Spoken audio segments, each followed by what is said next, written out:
Hello, lovely people, and welcome. Thank you so much for coming by and visiting my channel. Today I am still working with fluid acrylics, but I'm experimenting a little bit with texture and flow of acrylics. So what I'm doing here is I'm using a Liquitex Gel Medium modeling paste, and what that is a mixture of marble dust and a polymer. And what it does is that you can mix it with paint before or let it dry and paint over it after you've applied it. But what it does is it hardens. And so you can make up a textured surface and then let it harden and then paint over that. So it's another way of working with textures. And my idea here was to build up some structure on my canvas using the modeling paste, and then using liquid acrylics, let them flow down the canvas at an angle and kind of use the ridges and textures to affect how the paints flow down the canvas, and hopefully move around the lumps and bumps that I've made with the paste, and see, how that works, how well that works. My idea basically was kind of like a lava flow. I'm going to work with reds, oranges, and yellow and prop up the canvas at an angle and let the paints flow down and see how they interact with the textures that I make with the modeling paste. So I started just by building up these structures, and then I put it away and I let it dry for over a week. I actually ended up coming back to it much later because stuff, So when I came back to it, the modeling paste had dried quite hard. And I started by putting down a little bit of paint to give it a little bit of a depth in the background. And then I worked with spreading out a layer of paint.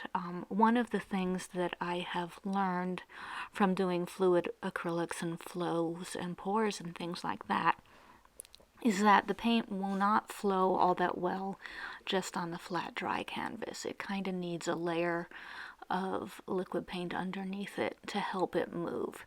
So I started by just kind of working a layer of my acrylic diluted in Floetrol over all of the dry canvas to give the paint an easier time flowing down the canvas. Otherwise, what happens is you end up with the first flow making paths that all of the paint after it just follows. And I wanted to give the paint more of a chance of spreading out and maybe giving me interesting effects across the entire canvas. So I started with this red and put it down over everything. And then I just worked through with a variety of colors and tried to get a good mix. And I started just by doing one color at a time and working with it and seeing what I could get out of that. And so here I'm still just about finishing with the back layer, and I'm starting to pour the paint that's more liquid that I want to watch flow. And I found that, as with everything, it didn't quite go as I had seen it in my head, but I learned a great deal as I worked through it. The flow is much slower than I had expected, and I didn't really want to dilute the paints much more than this. I also think I should have started with a much brighter background, and in particular with my yellow paint, as you'll see in the finished picture at the end, the yellow was a bit transparent, and so when it dried it ended up darker than when it was wet. And I'm not totally happy with that. I think perhaps I could have mixed in some titanium white or something to make it more opaque to keep the bright color of the yellow. So I started doing kind of one layer of color at a time, and I liked the patterns I was getting, but I also found that it was still giving me a lot of big bands of color, especially at the top. Each consecutive layer that I put down would kind of swamp the top edge of the painting more than I liked. So I started putting down the layers of the color more quickly, so adding a new color before the previous color had finished flowing. And I found I liked the way this looked, and it gave me more depth and more kind of interaction of the various colors in a way that I really liked. So from here on, I pretty much just continued to layer the colors and let them flow. And I found that to make the flow really, really work, I had to pretty much hold the canvas completely upright. The angle that I had started with wasn't working particularly well.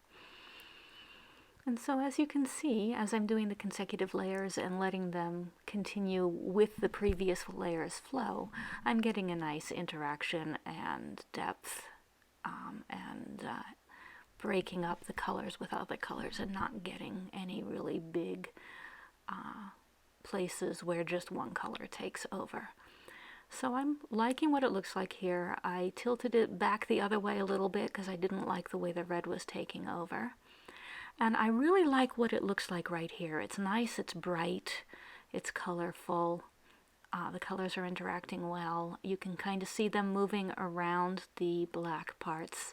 And I went back in and worked on removing the paint that had flowed over my black parts a little bit, and I liked the way that looked.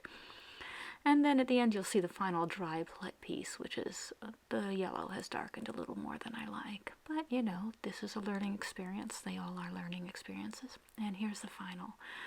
And as always, thank you so much for coming and listening to me and viewing my art. Please comment if you have anything to say about it. That would be awesome. I love feedback. And as always, take care of yourselves, take care of each other, and be well. Thank you so much.